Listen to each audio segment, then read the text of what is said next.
Welcome to the new YouTube channel. If you haven't already done it, hit the subscribe button to follow us all season long for updates and content. So happy that you're here. It's going to be a great year.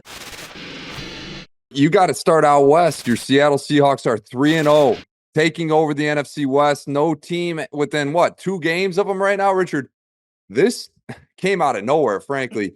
Seattle playing against the Miami Dolphins team without Tua Tagovailoa really took control early and never relinquished it. Richard, what are your thoughts and impressions after this game? Because you got to be sitting there feeling pretty darn good as a Seattle Seahawk alum.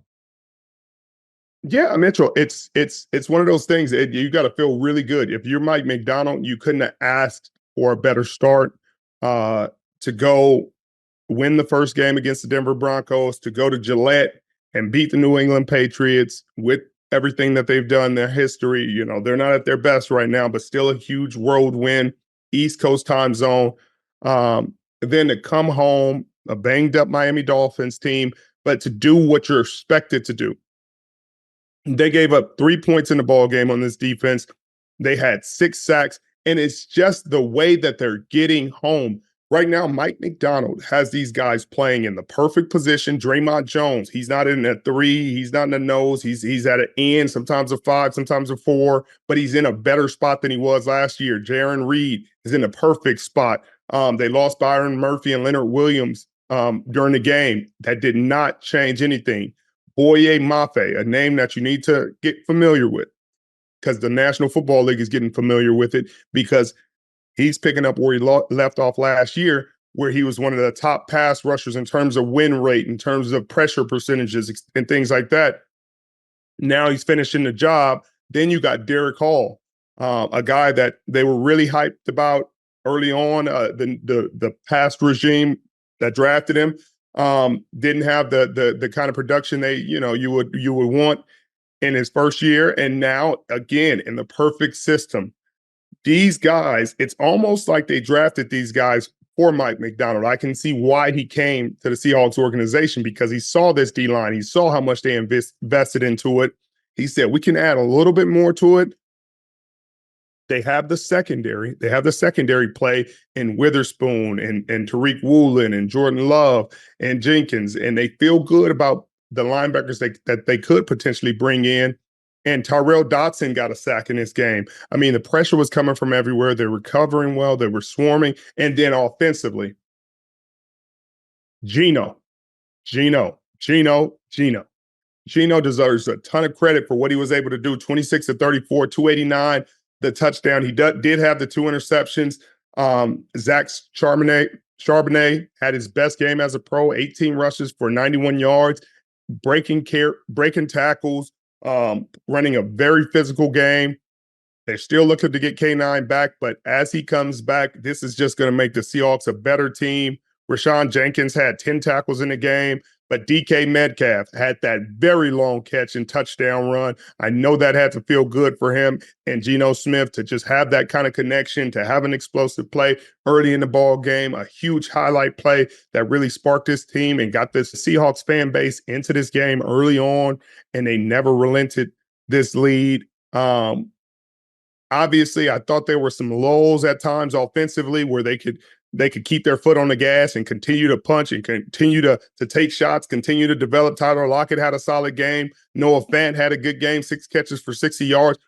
But they just need to continue to keep their foot on the gas offensively because defensively, I think they kept their foot on the gas the whole game. They kept bringing pressures, even when they came in. Skylar Thompson had 107 yards in the game. He got knocked out of the game. Then they brought Tim Boyle in. Tim Boyle got sacked 1 time. Skylar Thompson got sacked 5 times. Like, that's what you want to see. A game like this, a team you're supposed to beat, you want to see you dominate them in this way. Dominate them defensively. Let the crowd noise get into it. And we heard it the whole game. There was offsides. There was false starts. There was chaos. There was Mike McDaniels burning timeouts throughout the game. This was a very tough environment. They played well against the run in the pass. And to do that with the injuries that they have, it's really exciting. And now for a segment brought to you by Uber Eats, the almost perfect defense, where we highlight the NFL defense that put on the week's best performance.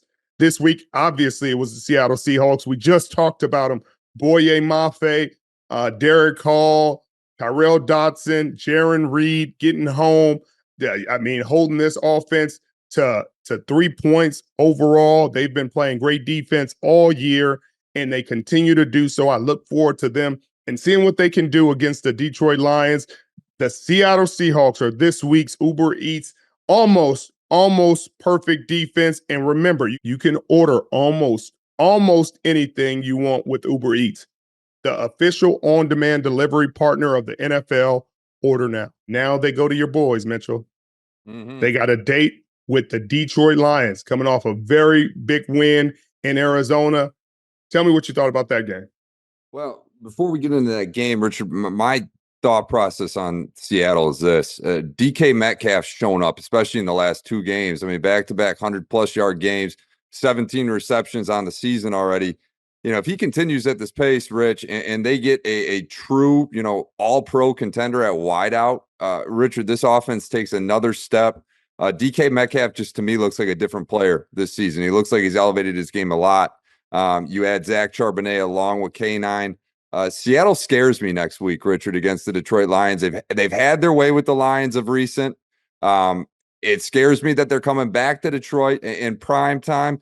We're going to see who Seattle really is, because common layman, Denver, Patriots, and now Tua Tagovailoa lists, Miami Dolphins. I don't know what to think of Seattle with that schedule. Next week's the test. Richard, let's break it down, because the Detroit Lions had a lot of people, including myself, worried after last week's loss against Tampa Bay. And they go on the road against Arizona, and Arizona's getting a lot of hype for the way they've played the last two games. You know, they lose on the road in a tough game against the Bills, and then come home last week and absolutely dominate. And now here we are, Detroit, fresh off a Tampa Bay loss, going to Arizona, going cross country. And Richard, the game got tight a little bit late, but I was actually quite surprised at how well the Lions maintained themselves throughout this game. Jared Goff looked like he was back to himself. He had one lousy interception there that gave Arizona extra life, but you saw Detroit get back to basics. They got back to basics with the run game. David Montgomery got it going, 23 runs for 105 yards and a touchdown. You know, they go down first drive, run, hammered in the end zone. They get Jahmyr Gibbs involved, and then they get cute with the nice hook and ladder to Jahmyr Gibbs right before halftime. I mean, Richard, this is what we thought we would see coming into the season for the Lions, and we're seeing some life. They still got to grow a bit, because they had an opportunity to put this game to bed early and alleviate all concerns, and they couldn't find the end zone late, and that's where I think they need to improve. Aiden Hutchinson, like I told you, Rich, watch out for this Detroit Lions defense. I think they're going to be top 10 in the league, and they're showing it as such. They got a first-team All-Pro. I'm calling it right now, and Aiden Hutchinson on that line. He leads the league in sacks with 6.5. I mean, their secondary is much improved. Richard, I love the chances for the Lions against Seattle on Monday night. I think this team's going to come out with a lot of hunger.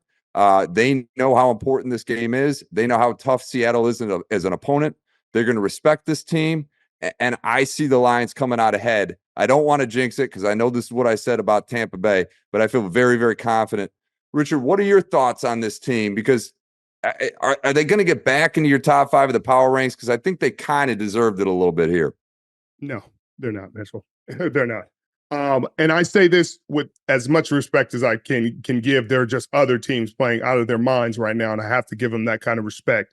But this Detroit Lions team did take a step up. There's going to be a little controversy. Obviously, that play where the play got dead, the play was called dead. It was 2-minute warning, but it looked like a pick six. Some guys stopped playing. Some guys didn't stop playing. It's I'd never seen a ref call that. I've never seen a ref stop a game at the snap when it was that close to the 2-minute warning. I've never seen that, but it happened, and Detroit was able to withstand that kind of play. They ran the ball really well. I mean, I don't know too many teams that are going to have a guy rush the ball 23 times and then have another guy rush it 16 more times. But that's the kind of game that Detroit wanted to play in this ball game, and I respect that. They threw the ball 23 times. Jared Goff was really efficient, and you talked about the one interception, but to be able to run the ball that effectively, Jahmyr Gibbs had 16 carries for 83 yards. That would be a good game for a running back period alone in its own microcosm. But to have David Montgomery carry it for 23 more times for 105 yards and another TD, and then Jahmyr Gibbs at the receiving TD on top of that, you're talking about one of the most dynamic backfields in the National Football League, and they continue to show that. And that's why you should feel really good about this team. But defensively, I think Aiden Hutchinson is doing great. Obviously, Kirby Joseph with the interception played a good game. Kyler Murray is a tough opponent. I mean, he's ripping and running all around. They held Marvin Harrison Jr. relatively in check, 5 catches for 61 yards. They protected Jared Goff pretty well. Obviously, they have a lot invested into this offensive line, and Aiden Hutchinson definitely has a case to lead the league with 6.5 sacks. But you still got guys like Myles Garrett, T.J. Watt, huge names like that are never ever too far from that All-Pro list. So he's definitely off to the best start of his career and a fantastic start that nobody can argue with. But I got to let this continue to play out. I think it's going to be a really good game with the Seattle Seahawks. I'm glad it's on Monday Night Football. The world gets to watch. It's going to be 2 quality opponents. And I cannot call that one. Cliff Averill is going to be there, alumni of both teams. Nice. And it's going to be a really fun deal.